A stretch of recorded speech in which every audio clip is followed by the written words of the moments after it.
Alrighty, thank you.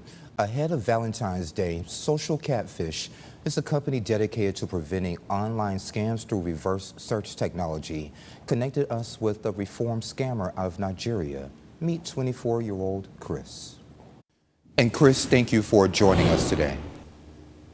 Yeah, you're welcome. All right, so let's get right to it. First things first, how did you get involved with scamming in Nigeria? I started scamming year 2016, and that was my second year in the university. I I had a rough year in my first year in school. Things were so difficult for me. I had no money. I could barely do anything for myself. So I thought of a way to make money, and that was how I got myself involved with scamming. So, Chris, how easy was it for you to create a fake identity? It was very, very easy for me. I think that's the easiest part, creating a fake ID. Okay. In particularly, let me take for example a particular type of scam. Let's say military romance scam. That's what I do in particular, and I do this by using this military guy. I take down his pictures on my phone and I create a fake profile with it. Most of them are they've had failed marriages and they really need someone that's going to be a good man, someone that's going to take care of them. Most of them just left an abusive marriage. They need a good man for themselves. Most of them have no job. They just need a rich man that's gonna help them with money and stuff. And so a lot more reasons makes these people more vulnerable. What was the reasons you gave them for needing the money that you received? Okay, so when I do military romance scam, I tell them I'm on deployment and I have no access to my bank account. If I tell them I'm in Africa, maybe I am in Afghanistan, Iran for deployment, I don't think you can use a Chase bank in Iraq.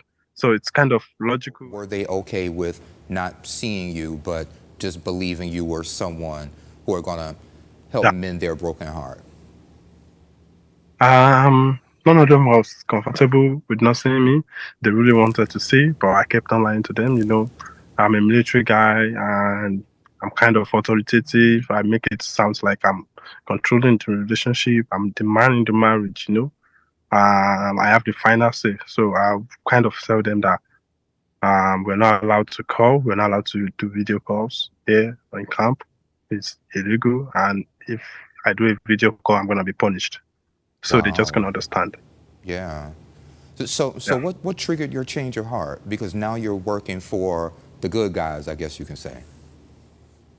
Yes. Yeah, 2021, that was when I stopped scamming.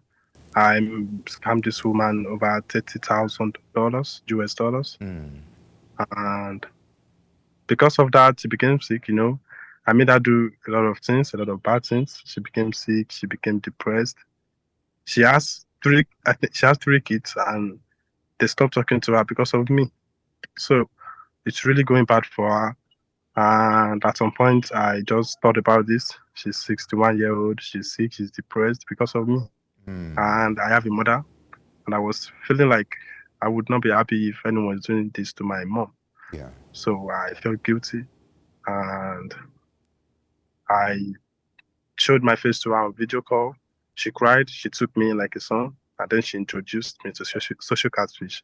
That was how I started working for the good guys. Well, Chris, what advice would you give folks looking for love online? Valentine's Day is a very good period for scammers to make a lot of money. Scammers are going to try to rip a lot of people off for their money this period of time. But I would say I would advise people to be very careful when they're talking to someone online, someone they do not know, someone they've not met before, because they want to fall in love. Um, you should be very careful. Try to speak to them on video call. It's so simple. If you're talking to someone you like so much and they're going too far with you, you can just request for a video call. If you cannot confirm it's real, then you have no reason to continue the conversation.